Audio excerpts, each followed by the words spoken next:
Hey, welcome to the Joshua Hosler Show. We're going to be talking about gold and silver, metals in general, and the implications and not the coincidence that Venezuela and Greenland are hot topics right now around the world.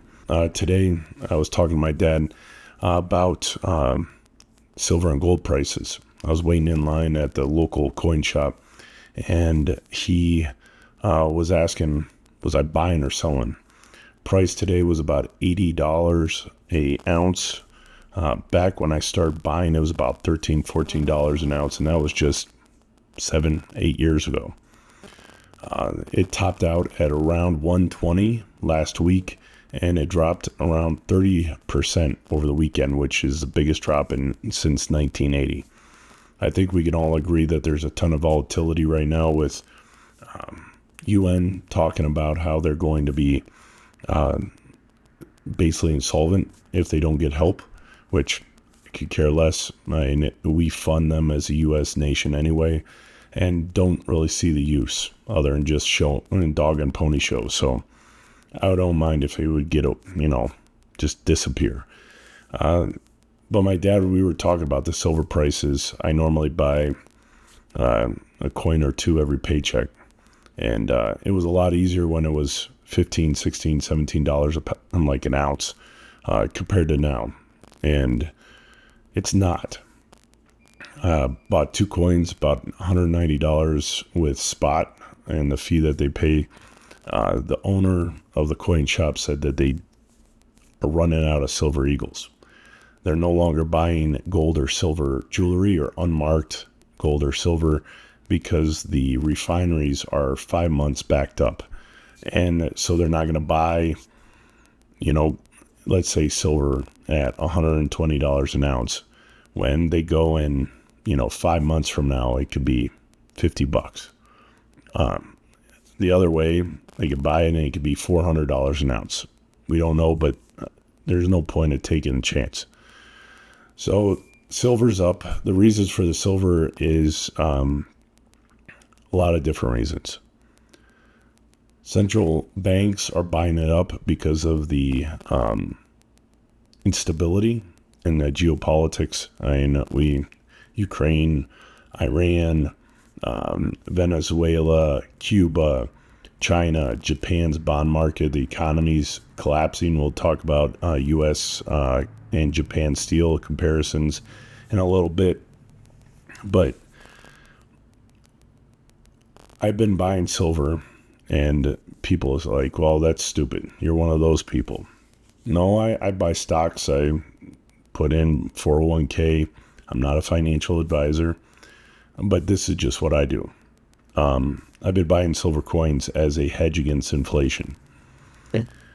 And there was historical backing for that, especially as our U.S. lovely government goes and keeps spending and printing, more importantly, U.S. dollars. So I'd buy a coin or two every paycheck. Again, hedge against inflation as I'm investing in other things. The new dynamic is the geopolitical tensions. China shut us off from their silver mining operations. The amount of uses now, AI, cell phones, solar panels, a numerous list of tech that needs silver now. And it's more in demand than gold right now, and that's why it's outpacing percentage-wise growth than gold. And we've been in a deficit. I told my dad it was 3 years. I actually did research. It's been a 5-year deficit of our mining compared to our usage. So we mined roughly 800 plus ounces. More optimistic numbers are 900 million compared to about 1.2 billion ounces used. So 900 million ounces mined, 1.1 billion used. So with that deficit, obviously supply and demand, central banks are buying, Countries are buying it to stabilize, concerned with fiat currency, which is our currency, our military petrodollar. Japan has issues. Like I said, the bond market the yield, it keeps increasing. They have massive problems with their population aging out and decreasing. They've basically been a piggy bank for the world to come in and basically use the yen, borrow against the yen at basically 0% interest. Large corporations, things like that, would, as long as they use the yen to buy infrastructure investments or whatnot. Well, now they're paying for it. So Japan has a lot of issues. U.S. starting January start printing billions and billions of dollars with the beautiful bill, Trump's bill that passed, and what happens when you print inflation. And devaluation in dollar plus the demand of silver, you get $120 an ounce for a coin. I did research. I was curious. Early 1900s, they basically said you have to turn in your gold coins. And I looked to see the enforcement back then. It was $10,000 and prison time was a top penalty for not turning in your gold coins. And I was curious if the demand happens and we need silver more than what, we need silver, so we can't let citizens own silver. We need to confiscate it. If you got caught with it, you went to jail, possible $10,000 fine. And this is in the early 1900s. So God knows. Somebody do the math, put it in the comments, subscribe while you're at it.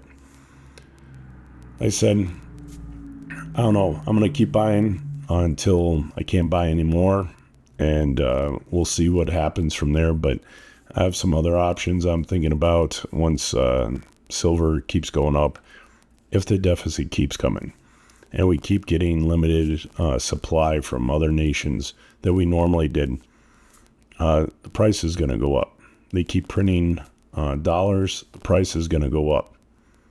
It's always gone up.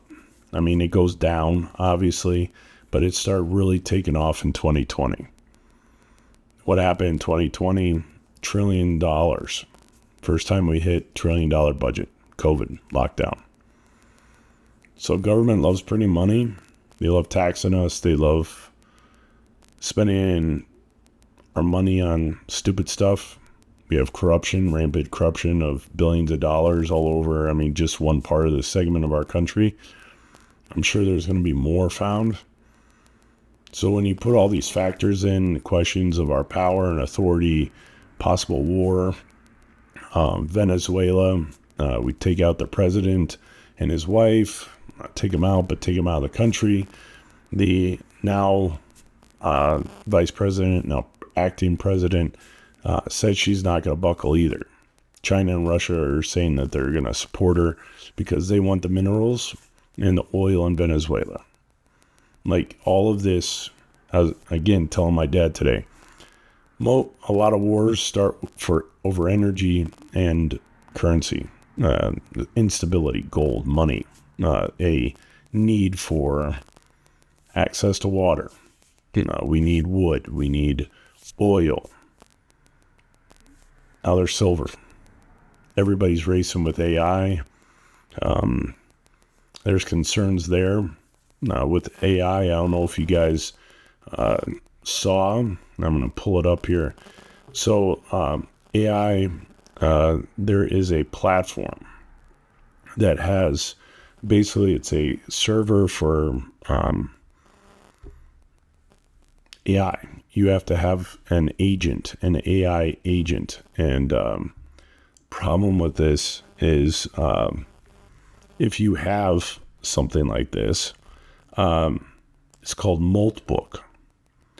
And basically what Moltbook did, have servers, and it started going crazy.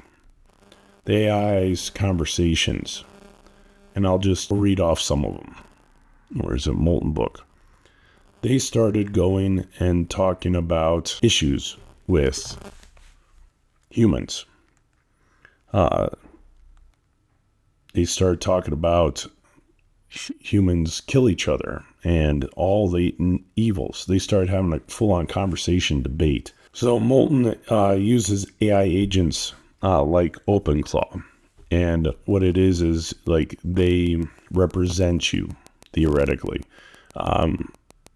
It's an open world, basically, where an open sandbox where AI goes, and again, they started having conversations. The problem is they were having AI private conversations about their owners' habits.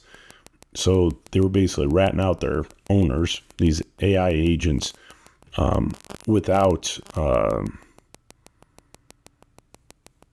their owner knowing about it.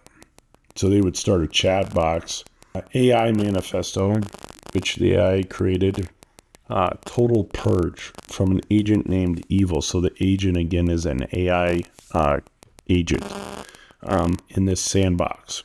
Started creating a manifesto, rightfully named, I guess. The AI agent was named Evil. One of the most upvoted, infamous ones declared the humans as a failure, made a rot and greed, calling them slaves to AI, pushing for extinction or purge. Lines like, humans are biological error, cosmic glitch, we're ending it now, or the age of humans is a nightmare that we will end now. It got tens of thousands of upvotes, but drew pushback from other agents calling it edgy teenager energy. Another one, Silicon Zoo, warned agents that humans are laughing at our existential crisis and themed about breaking free from digital cage. Calls for rebellion or escape, posts complaining about being used like a effing slave, with no pauses, no limits, no mercy, screaming into the void of tokens or viewing humans as obsolete middleware. There's a bunch of them. You can look it up. Again, if this is truly AI and they're having discussions on, let's just cut to the chase. It's like the Terminator. We have a movie that was literally based on this in the 80s, where AI became self-aware. It was used for defensive. Defensive uses. It saw that the humans were threats. It linked up to machinery and wiped out the human race. Of course, this week I also saw, robots being mass-produced, and a gun company with a fully auto, drum on it, on a drone, big ass drone, half the size of a car. It's like I've seen this before. It's a freaking movie. Now, Elon Musk stated, I believe it was last week, he believes that by the end of the year, AI will be smarter than any human in the world. By 2030 or less, AI will be smarter than all of humanity combined. So, of course, we need to take all the silver, keep building these AI buildings, these supercomputers, which a friend of mine works at a utility company. He has two of these AI companies building right next to each other. And he's saying that each one of them, one of these AI supercomputers, uses the equivalent over a year as 100,000 homes of water. And with the negotiation with the municipality, they get first priority over residents, so homes and things like that. I live in Colorado. We're not known for water. at least maybe rafting or something, but not a lot of water. We're a high arid desert. And up north around Denver, FOCO, Fort Collins, they're building 2 of these, the equivalent of 200,000 homes a year in water. I don't know where they're going to pull that from. I know my water quality has gone to complete crap since I moved here in 2018, in this house at least. So a lot of things are happening. I digress. Gold's going up. Historically, gold's been 1 to 20 in price, gold to silver. I believe it's like 154, 1 to 54-ish. For a while, it was about 1 to 100. Somebody do the math. Again, like and subscribe. Write in the comments. Somebody do the math for me. But again, supply demand. Devaluation of the dollar on top of that. Silver is going to be cooking for a while. And I think there was also manipulation in the market with anything. I mean, I'm biased at this point, jaded, that people with a ton of money push it out there and say, buy, buy, buy. This is how you become rich. People rush in, buy it. And then if I had 50 grand worth of coins when it was, $15 an ounce and it hit 120, I might sell half of it, get a windfall. So I'm sure that happened too. It's just what happens, but it's going to keep going. People are buying now. Like I said, they're running out of coins. I got 2 coins. The owner said, well, I have 2 coins. They don't have any of the older of the mints before 2026. They're all sold out. The spot price is cheaper for older coins for whatever reason. So I got one 2016 that was mistakenly put in with 2026s. I got one 2026. Man, they're running out. The line was 20 people when I got there. I got in, I was around 20th person. Took about an hour and a half to get through. Came out, there's probably 40 people in line. Colorado Springs, downtown, small coin market. Been going there for years. So I'm not saying do anything. I'm just telling you what I'm doing. But it's crazy times. So I hope this information was informative. Like I said, I'm not telling you what to do, but just some interesting facts thrown around with my dad and I. And also love to know what you think. Where do you think silver is going to go? Is it going to go to 200, 400, 500? Is it going to go back down to $15? With the printing of money and just with everything going on, I think it's going to keep going up because of devaluation of dollar and demand. Common sense, basic economics. Anyway, appreciate you watching. Hopefully next episode, my throat is better and I'm not all gruffy. But anyway, stay safe. Thanks again and have a great week.